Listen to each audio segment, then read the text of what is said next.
Sin más, bueno, antes de continuar con el siguiente ponente, nos estáis pidiendo todos las presentaciones y deciros que sí, que las grabaciones y las presentaciones de todos los ponentes estarán a vuestra disposición en la web y en las redes sociales de FUNPASOS a partir de mañana. El siguiente ponente es uno de los mayores expertos en España y en Europa de la gestión forestal sostenible. Es Eduardo Rojas Abriale, decano del Colegio de Ingenieros de Montes y presidente del PFC, que es uno de los sistemas de certificación forestal sostenible más importantes del mundo. Eduardo nos va a exponer cuál es la aportación actual y potencial de los bosques al cambio climático en el entorno mediterráneo y las prioridades para alcanzar un marco efectivo de su plena activación. Muchas gracias, Eduardo. Muchas gracias a vosotros. Buenos días a todos. ¿Me permitís cargar la...? Sí. ¿La tenéis ya? Sí. Vale, perfecto. Bueno, pues buenos días y un placer. Lo pones en pantalla completa, ya está. Perdona, ya está. Ya está. Y vamos a intentar pues, hacer la aportación. La primera reflexión que creo que es importante tener en cuenta es que en el siglo XIX y la primera mitad del XX, la principal fuente de emisión fue la deforestación, los cambios de uso del suelo, en el marco, digamos, del pre-LULUCF, pero a partir de la Segunda Guerra Mundial veis cómo realmente los combustibles fósiles son la fuente fundamental de CO2 e incluso, aunque FAO es prudente y todavía habla de un equilibrio entre emisiones y secuestro por parte del sector LULUCF de la tierra, básicamente de los bosques, muchas publicaciones científicas incluso dan un balance positivo a la vegetación. Y por otro lado, pues veis cómo el secuestro marino también es una variable importante, lo que pasa es que no es gestionable. Y el resultado intermedio, pues básicamente es la acumulación en la atmósfera, que es lo que nos genera el problema en lo que refiere al 75% de gases de efecto invernadero, que es CO2, no al resto. Por lo tanto, para que tengamos un poco una visión de conjunto. Recordar que los bosques entran tarde en el proceso de cambio climático, que arranca en el 92 en Río, básicamente en la COP de Bali, por mucha presión del país anfitrión, pero también de pueblos indígenas, acababan de tener su carta correspondiente reclamando que los bosques entren activamente, y el mecanismo REDD+, que empieza a diseñarse, que afecta a países en vías de desarrollo, pero que es un mecanismo que ha conseguido una dimensión considerable. También se había constatado que, aunque en teoría las primeras repoblaciones podían entrar en los mecanismos de desarrollo limpio, eran prácticamente inviables. En la perspectiva actual, ya se ha comentado por varios de mis predecesores, es que el sector LULUCF se busque a nivel Unión Europea un equilibrio, un balance cero, es decir, junto a la agricultura, y a su vez entre dentro de los difusos. Y esto tendrá repercusiones sobre lo que comentáramos después. Se ha comentado concretamente el artículo 65 de la Básica de Montes, el hecho en que la medida en la cual van sustantivándose los servicios ambientales, que han sido la causa fundamentalmente de la creación del catálogo de utilidad pública, de los montes protectores, de las funciones sobre todo hidrológicas, al final el nudo gordiano, que es cómo se financian este tipo de mecanismos, pues han acabado en un castellano simple diciendo que Dios se lo pague, y cada uno de los sectores afectados ha buscado, digamos, la situación tangencial para evitar entrar en esa financiación, argumentando que el mínimo legal era ese mínimo. El mínimo legal que existe en la gestión forestal no existe en ningún otro ámbito. Y evidentemente aquí el sector rico, que es la agricultura, sería el que se vería beneficiado por el sector pobre, que son los bosques, exactamente igual que está ocurriendo con el canon hidroeléctrico, que al final financia obras de regadío y no los bosques de montaña, que son los que regulan. Quedan, por lo tanto, los créditos voluntarios certificados, donde países en vías de desarrollo con sistemas muy consistentes como Costa Rica hasta ahora han sido los principales beneficiados. Tenemos el sistema que tiene la Oficina de Cambio Climático, ese presentado, que reconoce las primeras repoblaciones y en bastantes casos también la restauración postincendio, pero todavía no la gestión forestal sostenible, aunque es perfectamente posible y coherente con la Convención de Cambio Climático, que precisamente por presión de los pueblos indígenas reconoció la gestión forestal sostenible. El proceso de cambio climático reconoce la aportación de los bosques, tanto preservando stocks como aumentándolos en extensión o densidad por hectárea, su propia gestión y los productos forestales de larga vida.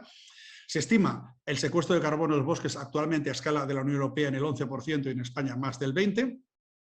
y se estima como potencial máximo, sobre todo estudios del Instituto Forestal Europeo, del EFI, que los bosques de la Unión Europea pueden en las próximas décadas llegar a secuestrar el orden de como máximo 220 millones de toneladas de carbono, no de CO2, y que se distribuirían en un 45% en ese mayor stock en bosque, superficie y existentes por hectárea, especialmente en bosques jóvenes, países que han recuperado sus bosques más recientemente, como los mediterráneos o Irlanda, por ejemplo, y un 10% en productos de larga vida, especialmente madera en construcción, y otro 45% en lo que sería la sustitución, que es difícil de contabilizar, pero es importantísima. Si sustituimos el sector de la construcción, que actualmente supone un 39% de las emisiones de CO2 a escala global, por madera donde se pueda, o bambú o corcho, pues obviamente podemos reducir muchísimo la demanda energética y por lo tanto llegar más deprisa a la transición energética.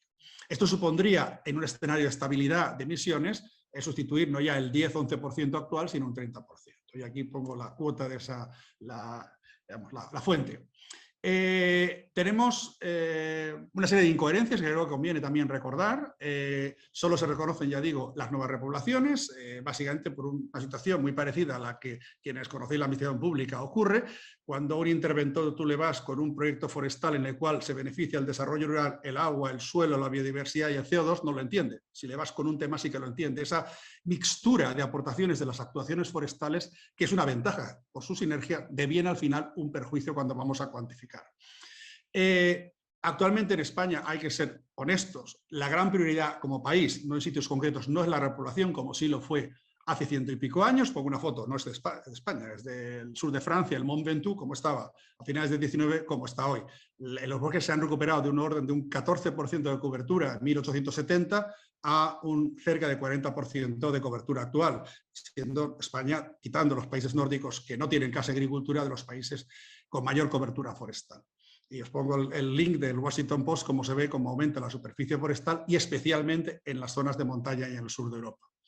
No se reconoce la expansión espontánea, esto en zonas donde plantaríamos otra cosa de lo que se expande naturalmente, quizás no sea tan crítico, pero en la España mediterránea o también en la España de montaña, donde se expanden 3 especies fundamentalmente en la mediterránea, el alepensis, en montaña el silvestris y en la ácida montañosa el abedul, lo que no tiene ningún sentido es arrancar lo que naturalmente se produce para plantar para que entremos en la contabilidad. Esto es una situación bastante absurda, que además es compartida con Asia, donde el concepto de Assisted Natural Regeneration, que diríamos correctamente en castellano expansión más que regeneration es una actuación activa, ha tenido mucho buy-in, mucha compra, porque es un proceso en el cual generamos una gran genodiversidad, incluso de especies, pero lo conducimos. Aquí tenemos solo o plantamos o dejamos el proceso silvestre y quizás puede haber por medio un camino interesante.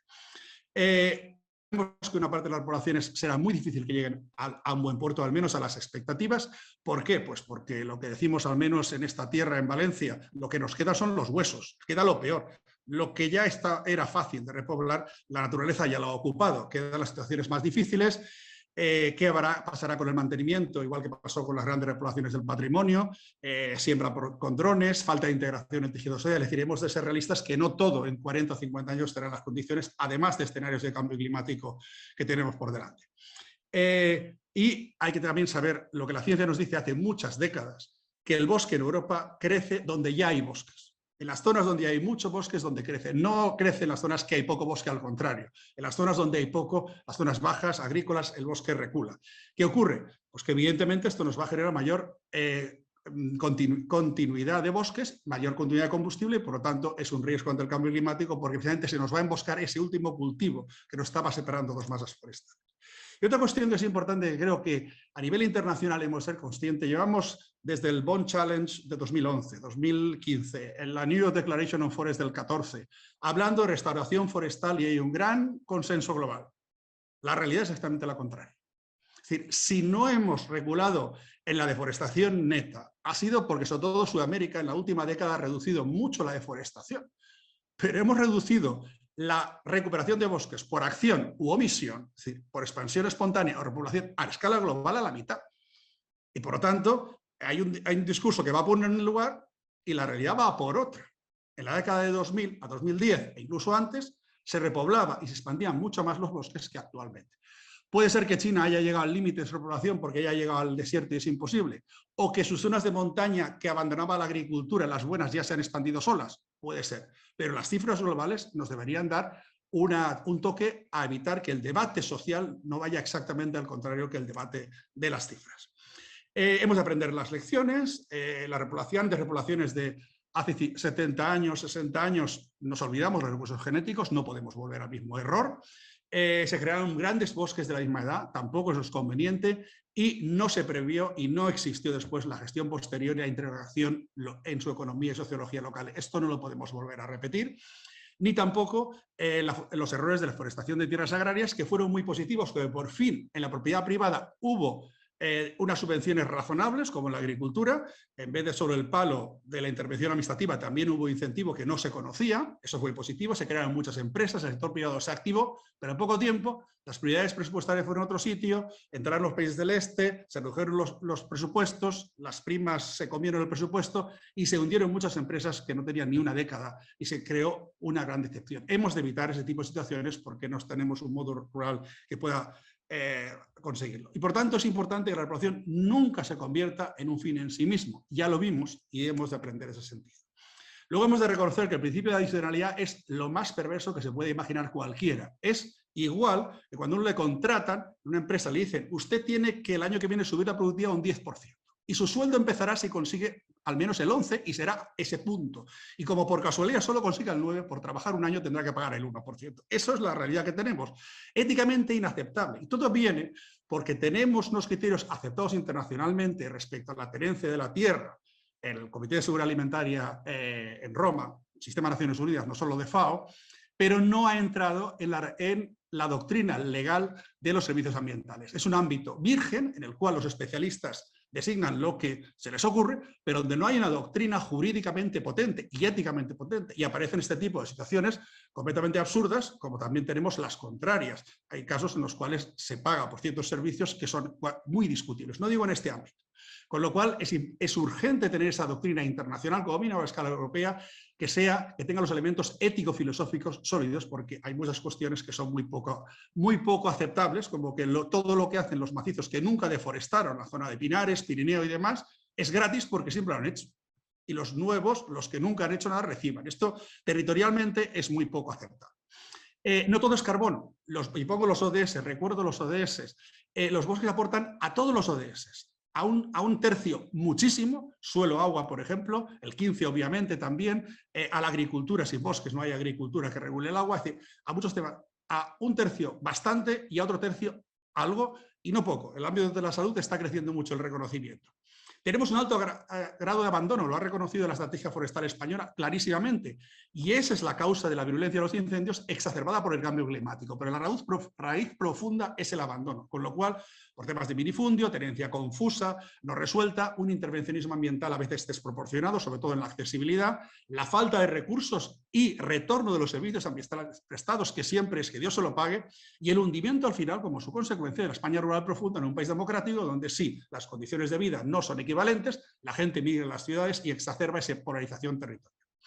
Por lo tanto, y tampoco pueden ser estas repoblaciones compensatorias un pretexto para ralentizar la transición energética y seguir con la economía como la tenemos basada en los combustibles fósiles. Al contrario, debe ser un incentivo para ir hacia la bioeconomía, y esos nuevos bosques tienen que tener un propósito. Su mera situación pasiva, como algunos de la Comisión Europea pretenden, no es viable. Tiene que estar integrada en el territorio y tener también una utilidad para la población local. Y otro aspecto importante es esa focalización en esa población local y en las pymes. Todo no puede ser las grandes empresas. Realmente una sociedad democrática avanzada se basa fundamentalmente en una estructura de pymes, no en una estructura solo de polarización entre empleados y grandes empresas. Y recuerdo esa polarización territorial extrema que tenemos en nuestro país, inexistente en la Unión Europea, y que obviamente cualquier actuación debe ir precisamente a desactivar esa situación. Como perspectiva, los intereses del carbono deben ser bienvenidos, pero tienen que ser integrados en las políticas sectoriales, en este caso la política forestal, a largo plazo, no solo a corto. Se están desarrollando metodologías solventes para medir y certificar el secuestro de carbono, tanto PFC como FSC están trabajando intensamente en ese ámbito, tanto en la Unión Europea como fuera de ella. Y urge que la Oficina de Cambio Climático incluya la gestión forestal sostenible, además de la expansión espontánea para evitar efectos perversos. Hay que apostar por la bioeconomía, lo decía muy bien antes Elena Robla, sobre la importancia de esa aportación, apostar por la bioeconomía. Debe considerarse la densificación de dehesas con un marco específico, lo están haciendo los portugueses muy bien, y las dehesas por muchas razones han ido perdiendo cobertura, están en un 25-30% de cobertura y hay que subirlas a un 60-70% de cobertura, lo cual tendrá un efecto de secuestro importante. Existe una enorme oportunidad de rearborizar la agricultura que tuvimos antaño, pero que hemos perdido, presidente, porque la PAC penalizaba al que tenía árboles en un campo de cereal de La Mancha. Eso hay que darle la vuelta hacia modelos agroforestales, incluso de agricultura industrial, por líneas múltiplos de cosechadoras. Hay muchas soluciones aquí, con especies que tengan poca sombra en el periodo de crecimiento, sobre todo de cereales. Y hemos de ser conscientes, como ya se ha comentado anteriormente, que el carbono subterráneo, sea de biomasa, sea en el suelo, que es muy difícil de medir, es el gran problema de los bosques secos, porque tienen una proporción incomparable a los bosques húmedos, sobre todo boreales, en subterráneo. Pero si no lo sabemos recoger suficientemente, estamos infraestimando la aportación. Y les dejo unas fotos sobre lo que son la aportación de la bioeconomía a través del secuestro temporal, pero sobre todo de la sustitución de combustibles fósiles por su alto consumo. Muchas gracias y espero que haya un buen debate después. Muchas gracias, Eduardo. Un gusto escuchar una intervención tan realista y apegada al territorio. Señalar, como no podía ser menos, tu referencia a la necesidad de un marco propio para las dehesas, como están haciendo los portugueses. Carbono sí, pero no como excusa para paralizar el mundo rural, y evitemos la decepción. Muchísimas gracias.